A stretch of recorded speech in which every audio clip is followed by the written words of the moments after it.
Let me be blunt. I've watched smart people, hardworking people, people with good salaries go broke not once, not twice, over and over again for more than 50 years. And here's the uncomfortable truth. Most of them didn't fail because of bad luck. They failed because they kept doing a few very simple things wrong and refused to stop. If you're anxious about money, the future, or retirement, listen closely, because the habits that ruin people quietly are probably sitting in your life right now. I've sat across the table from people who made more money in 1 year than most families make in a decade, and 10 years later, they were stressed, indebted, and afraid. I've also known school teachers, factory workers, and small business owners who never earned much but slept well at night and retired comfortably. The difference wasn't intelligence, it wasn't insider information, and it certainly wasn't luck. It was behavior. Most people don't go broke suddenly. They leak money slowly through ego, impatience, and bad habits they justify every single day. If this feels personal, that's good. It means you're paying attention. Over the last 50+ years,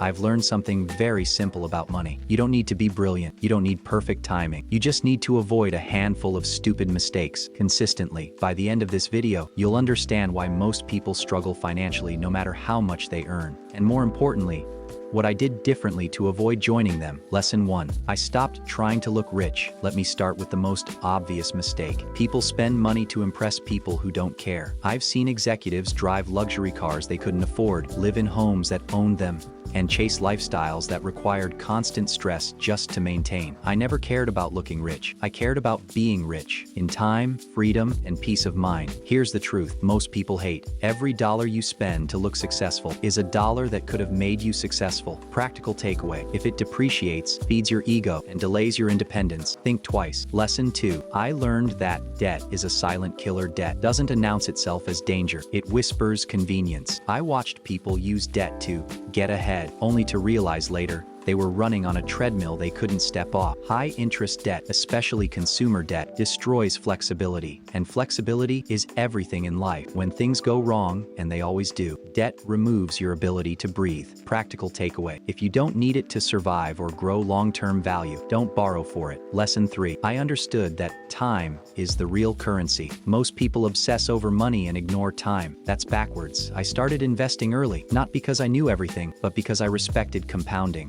Time does the heavy lifting if you let it. People wait for the right moment. By the time they feel ready, the opportunity has already passed. Practical takeaway. Start small. Start now. Waiting is far more expensive than making modest mistakes early. Lesson 4. I stayed within my circle of competence. One of the fastest ways to lose money is pretending you're smarter than you are. I've said no to more opportunities than I've said yes to. Why? Because I didn't understand them well enough. People chase hot stocks, trends, and tips because they're bored, not because they're informed. Ignorance combined with confidence is lethal. Practical takeaway. If you can't explain an investment to a 12-year-old, you don't understand it. Lesson 5. I valued patience over excitement. The stock market is a device for transferring money from the impatient to the patient. I watched people panic during crashes and celebrate during bubbles. They did the exact opposite of what works. Good decisions feel boring. Bad decisions feel exciting. Practical takeaway. If an investment makes you emotional, slow down. Emotion is the enemy of compounding. If you remember nothing else, remember this. Avoid, build, wait. Avoid unnecessary debt and ego spending. Build simple, understandable investments. Wait patiently